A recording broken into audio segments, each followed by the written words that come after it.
Hello and welcome to today's video. Today doing a little unboxing of a little ink sample haul I got.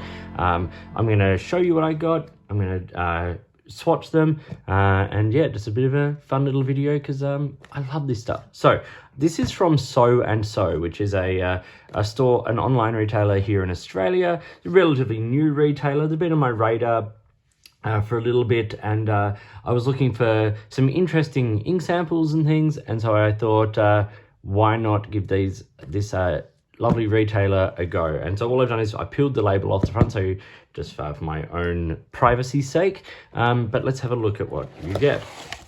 So when you open it up, it is wrapped up here in a nice sort of pink tissue paper, and you can see on the label there, Soe and Soe Fine Stationery. And when we open that up, we get some little "Dear Michael, thank you for shopping with us," and that's a Jose Ink Studio Mangxing ink. It's cool. And then remove this off the top, and this is my little haul. So what I'm going to do today is I'm going to just quickly go through each of these things. I'll take them out, we'll go through them, and then as I said, I'm going to swatch them up and let's see how we go. So the first thing that is really clear to see is how securely these are all packaged. So all the ink sample vials here, firstly, they're all nicely labeled with soeandsoe.com.au and then the ink, but they're all like vacuum sealed in bags, which makes them incredibly secure. I really like that. I also got a bottle of ink, leaf green from Dominant Industry, which was actually one of the main reasons I wanted to order it. I love the look of this ink. And I got, of course, the Dominant Industry Ink Muddler, which we will use today. So let's have a quick look at that. And this is the Ink Muddler. It's tiny, but it's really great for ink sampling. I've seen a lot of people using these online. So you've got the traditional glass ink dip nib, so dip it into the ink, do the writing, but then we've got this like bulbous end on the end here which you dip in, and then you can just like smear that on the paper or card, whatever you're using. I've traditionally used like a letter opener to do a lot of that, and or sort of Q-tip style things. But this is really great. This is a different approach to it. So I'm really looking forward to trying this, and I'm going to use that on all of these. Hopefully this video won't be too long, but we do have quite a few inks to cover. So getting started, we'll start with the individual one here. I'm just going to snip the end off each of these little vacuum packs and then remove the ink. Won't do all of those on camera, of course. The first one here we have is Vinta Sea Kelp. And then we've got a couple of inks from this brand, which is Fanyantan. I don't know exactly how to say that. So we've got Cicada Rain. We've got Return to Ruins. This ink looks really interesting. And then we've got 90,000 Miles. So 3 there from a brand I've not tried before, which is really exciting. Now a couple of Dominant Industry inks. So we've got Earl Grey Tea. We've got Lungo and Manchurian Violet. 3 very interesting inks. Then a really interesting one here is Endless Summer Hydrangeas, which I'm pretty sure is a Soe and Soe exclusive with Dominant Industry, which is very, very cool. And then we have 2 calligraphy inks. So these I won't be putting in fountain pens. These I've got for like fun little art projects and things. I've got Philosopher's Stone and Seraphinite, which are UV reactive inks. So I'll put those on the paper and then hit them with a little, I've just got my little, simple little black light torch here, and we'll hit them with that and see sort of what happens. Doesn't want to anything happens when I hit them in the vial. Can't really see under this light, but no, maybe a little bit of reaction just there. But we'll see it on the paper, I'm absolutely sure. Then in the little last baggie, we get a Wearingeul ink. So this is Shoot the Moon, another really interesting looking ink. And then we've got 5 inks here from Colorverse. Columbia, One Small Step, Eagle, Tranquility Base, and Apollo 11. These are the 5 inks that made up the moon landing set. Also, I really like these little purple ends on these sample vials. I think Soe and Soe are going for quite a distinct sort of color palette in a lot of what they do, and this really highlights that. So what I'm going to do is I'm going to start swatching all of these and the bottle of leaf green here. I'm going to do them on Toma River paper. with the little muddler from Dominant Industry. And what I'll do is I'll just show you the first one, how I'm going to do them all, and after that we'll come back and have a look at them all. But first, so just opening up the bottle of Leaf here. Oh, that's cool. A little baggie. I really like these Dominant Industry bottles. I think it's a really neat touch, and they also come with like a little tiny little eyedropper as well, which is very useful. But these are really nice bottles. They're cute. They've got a nice weight in the base. It's just nice to see something that's a little bit different. So basically what I'm going to do with each of these inks is do a little writing sample. So we've got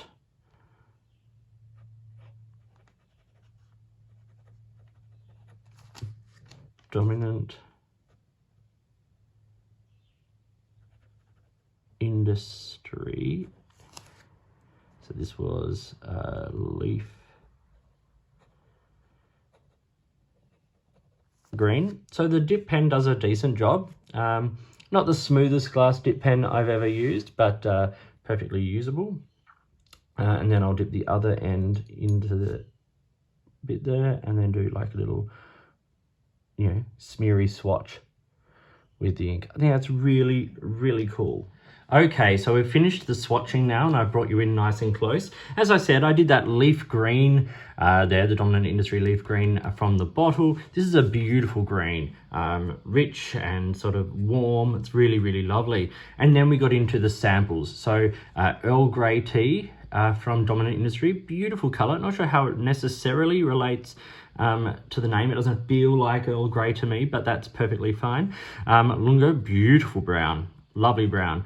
Often what I do is not often what I do, most of the time what I do is if I'm not familiar with a brand, or if I, you know, something like Sailor Ink Studio, for instance, where there's so many inks, I'll often get samples and I will try the sample out first before I buy the bottle, obviously. So this is, a lot of these samples here today are me trying out new inks for you know, to see what I want to get bottles of. I've done leaf green, so I wanted a bottle of that, and I'm really carefully thinking now about Lungo as well. We've got Manchurian Violet there, which is a light blue violet, almost like a washable blue kind of color. And then we get the Endless Summer Hydrangeas, which is a multi-chroma shimmer ink there, which is really quite interesting. And then the last two Dominant Industry inks here today are the UV ones. Now, these are interesting, like super interesting. I won't be putting these in fountain pens just because, well, I'm a little bit sort of pedantic about what goes in my pens. But I will be using these with dip pens like the Muddler, and all of these were done with the Muddler. So writing the sample out and then sort of moving the ink around, you know, for those swatches. It's interesting. It's, as I said in the first little bit, it's not the smoothest sort of glass dip pen I've ever used, but it's perfectly functionable. It's a little bit small for me. Like, I'd love a full-size Muddler. That would be kind of fun. But it's so practical, and it does a really lovely job of it. But these inks. So we've got Seraphinite and we've got Philosopher's Stone. So Seraphinite's a very light yellow when it's under regular light, and then Philosopher's Stone is a very light green, and there's like a shimmer on them as well. Now, if I hit them with a UV light, and I'll turn the light off in a second, but I want to show you just first. So I've got my just a little UV black light torch here. You can see just from hitting it with the light, the color actually changes, becomes a little bit darker. So we get more greens and grays in the yellow, and we get more purples in the Philosopher's Stone. And then if I turn the light off, it's not particularly dark, but you can see particularly Seraphinite there really catches the UV sort of aspect of it under the black light. Philosopher's Stone isn't showing up much like UV reaction in that way, but the color does change, and it does change back, which is very, very cool, but it reacts to the UV light in a very, very cool way. I'm super impressed with that. Then we moved on to the Vinta inks that I got samples of. I've tried a couple of Vinta inks and I wanted to give them another shot. I had bad experience with one of their really super saturated inks where it just well, to be perfectly honest, it just got everywhere. I got a sample of it, it had dried around the sample, and then as I took the sample lid off, it went everywhere. The powder of it went everywhere, and I was finding it like on the floor and on the bottom of my feet, on my hands, on my desk, everywhere. Anywhere like even hand moisture, skin moisture got onto, reactivated the ink, and it was infuriating. But these ones I've chosen because they're a little more sort of clean in a way. So we've got terracotta, sea kelp, and teal. Teal is super dark. In the light shading there, you see like a hint of green, but it's like a really rich, dark black green, which is very nice. Sea kelp is a greeny brown, which is very nice. And terracotta, I love. It's these like terracotta-y, orangey colors I really enjoy. A bit like Earl Grey tea up here. This terracotta is absolutely great. And then we go over the page, and we've got Wearingeul Shoot the Moon, great color.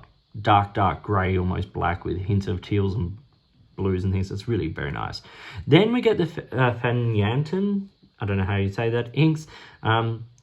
These are new to me. This is a brand I've not tried before. So this is one of those examples where, you know, like I get some samples and see what they're all about. And I can see why people are sort of going a bit nuts for them. Return to Ruins is a very nice sort of simple grey, almost purpley grey sort of color. But Cicada Rain, this multichroma inks are a bit of a thing at the moment. But the greens and pinks and everything in that, we've got vibrant greens and lighter greens and pinks. It's really very beautiful. And 90,000 miles with the hints of pink coming through in the blue. Very, very nice. And then, of course, the main reason I sort of one of the main reasons I wanted to get a bunch of samples was to try these Colorverse First Moon Landing set of inks. So Apollo 11, Tranquility Base, Columbia, Eagle, and One Small Step. These are really lovely colors. They're quite simple colors, a nice sort of simple, sort of warm royal blue, a light dusty green, a sort of a pinky red with a bit of gold sheen, Eagle, beautiful, vibrant shading turquoise, and then One Small Step, sort of a grey black. This is a really nice set if you're after something that, let's say, you wanted a standard setup of inks that were just slightly different. There's a few brands who have done similar things, but Colorverse inks are really very, very good. I'm really looking forward to using these. I would have loved to have gotten the full actual set, being a bit of a space nerd and Apollo nerd, all that kind of stuff. Like, it sort of appealed to me on many levels. I just wasn't able to get it at the time. So I'm really grateful to have the samples of these now. So this was my little haul here of ink samples in a bottle, and of course the Muddler from Soe and Soe, which is an online retailer from Australia. So thank you for watching. Support your local businesses, your local sort of retailers and all that kind of stuff, because they need your support as much as we need what they are selling. But yes, this is a really lovely collection of little samples and things like that. Once again, there's that UV ink there, the Philosopher's Stone. Actually, let's just quickly check, see how that color is at the moment, and it's back to green. And just for the sake of the exercise, just because I can, and now it's purple and green. It's very cool. I want to see where this can go with other colors of ink as well. I think it's a super, super cool function. As I said, I'll be using it for artwork, so that opens me up to a whole world of possibilities, having that sort of color change just with the black light. But yes, the Muddler there, very, very nice. Can see why they're very popular. I'll be using it for samples and things, no doubt. But thank you for watching. I hope you found this video interesting and useful. Please like and subscribe. All that kind of stuff. Find me on all my platforms. I'm on TikTok, on Discord, I'm on Reddit. I'm kind of everywhere. You kind of have to be these days. So yes, also if you want to support the channel, check out the Amazon wishlist down below. In the meantime, enjoy your inks, whatever they may be, whatever properties they may have, and I'll talk to you soon.